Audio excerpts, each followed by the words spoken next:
Hi everyone, I'm Jane at Rockin' Worms. I hope you're having a good evening. What I'm going to show you tonight is how I sift and refresh one of my grow out bins. This bin here is from February 13th when I pulled out the breeders and I left the cocoons behind to become a cocoon bin. Now, it is another 3 months down the road, and this cocoon bin is now a grow out bin. So the bedding in here has been in here being worked on by various worms since the middle of February. Now, how this bin originally started looking like is this section here, all right? The whole bin looked like this bedding here, but there were worms through the whole bin. So what I did is I used the horizontal migration method to move the worms from being all over the bin to one end of the bin. And at the time, it was this end of the bin. Okay, so all the worms were on this end of the bin, so I could sift out the castings and refresh the bedding on this end. Once that was done, I then switched my feeding end, so all the worms that were here in the old bedding would then migrate to this new end with the fresh bedding, so I could now sift this end. I hope you kind of follow that.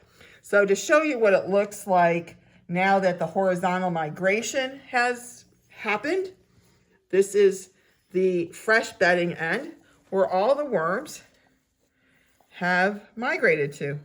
You can see how many worms are in there. And if I dig down a little bit farther, I don't want to disturb them too much. You can see here's my paper towel that I use as a marker to put my feed, my fruits and vegetables and my worm chow on top of, because by using a paper napkin to mark the spot, not only do I use a paper napkin that we used previously for lunch, so I'm recycling that, but it also reminds me of, what end I'm working on, because sometimes, things start looking all the same and it gets confusing.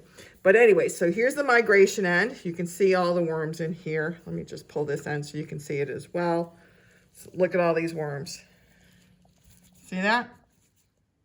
Okay, so let's compare this end of the bin with all the worms in it to where a lot of those worms came from. This end, which is what I want to sift tonight. And you can see that there are very few worms in here. So here's a couple. See, there will be some worms in here. There is food in here. You can see that there's food in here. There's, the orange biota from my indoor tabletop pre-composting bedding. And there's little pieces of eggshell and some grain that comes in on my cow manure from my pasture. So there's still food in here. So having worms in here is, totally expected. But you can see, I'm going to just put those down on the new bedding end. But you can see just how few worms there are in here compared to the fresh bedding end. So the horizontal migration worked. Okay, so let's start sifting this old bedding out and get the process going. Now, if you've seen me sift before, you know how I do it, but let me refresh. This top screen is a 1/8 inch screen, and below it is the 1/12 inch screen, which will catch a lot of the cocoons that are in this old bedding. If my cameraman will move out in a second, I can put the screen back. You ready? Okay, let me put the 1/8 inch back and do another handful. Now you can see how much of the bedding is going through the screen. I have very little left that isn't going through the 1/8 inch. So again, it's just another indication of how much these worms have worked on the original bedding. And here again, there's some worms, and they're just gonna go right back on top of the new bedding because, you know, I don't wanna have to, you know, keep resifting them. So I'm gonna just keep working here. Again, very little left behind. Let me show you this over here in this, you know, in the bin that I'm sifting from. All right. There's still plenty of moisture in here, okay? It clumps, so it has moisture and it breaks apart easily. But you can see that just having that lower, excuse me, lower amount of moisture than what I would have, say, in my breeder bins or my cocoon hatching bins, the lower moisture makes this bedding sift go quick and easy. So when you're looking to manage the moisture in your bins, one of the things you have to ask yourself is, you know, what's my next step? Is my next step having breeders make cocoons? You want your bedding to be moisture. Is your next step hatching cocoons?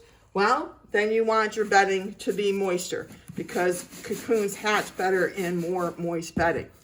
But if your next step is sifting for castings, then you want your bedding to be less moist.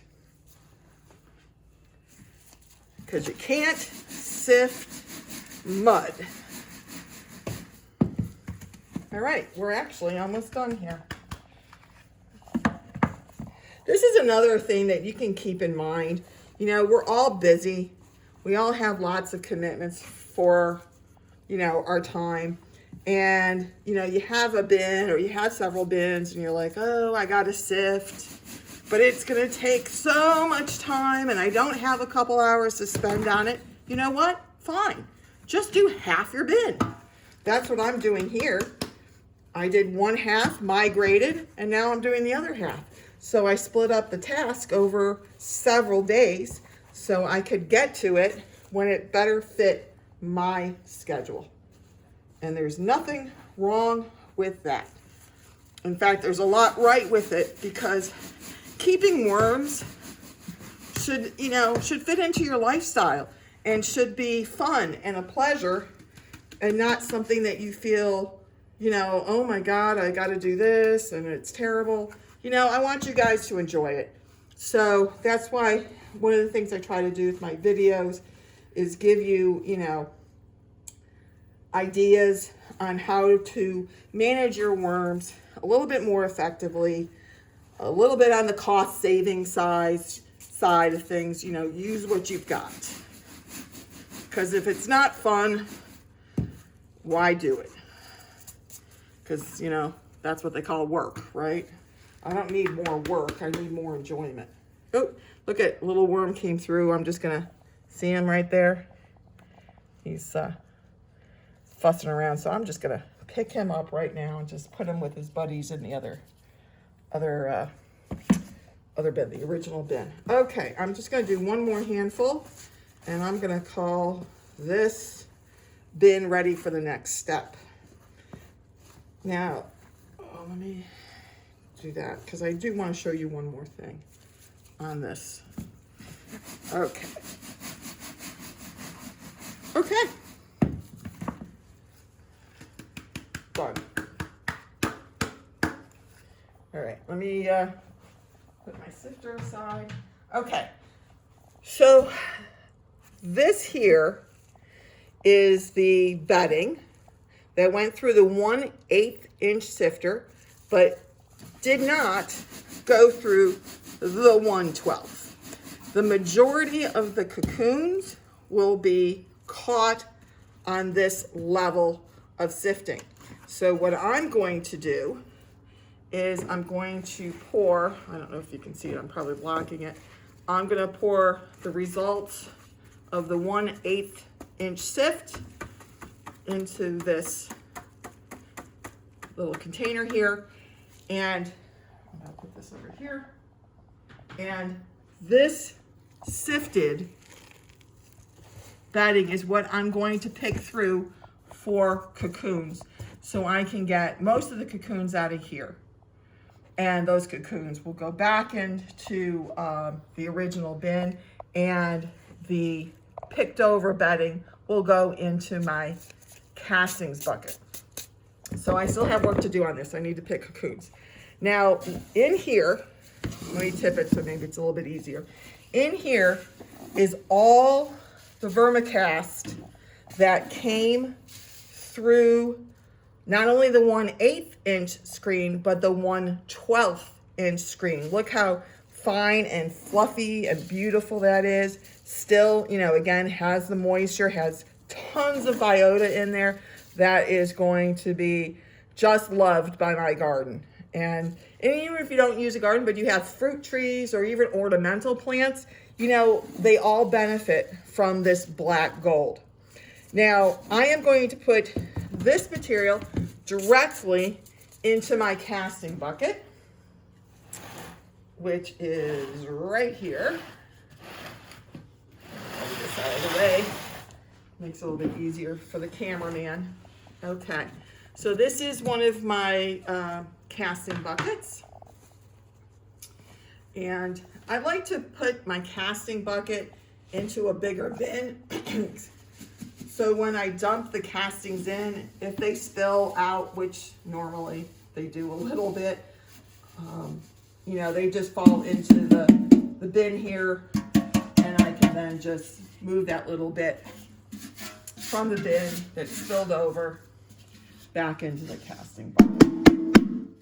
Okay, all right, so finished, or I shouldn't say finished, castings that are ready to go into the garden. Now, if I do want to finish these castings, what finishing means is that I let the castings sit for a couple weeks or even a couple months, and I put in some bait in here, you know, sweet treats like melon and fruits, and any wisps that are in here or cocoons that hatch will come up to that food, and then I can just pull them out and put them into another bin.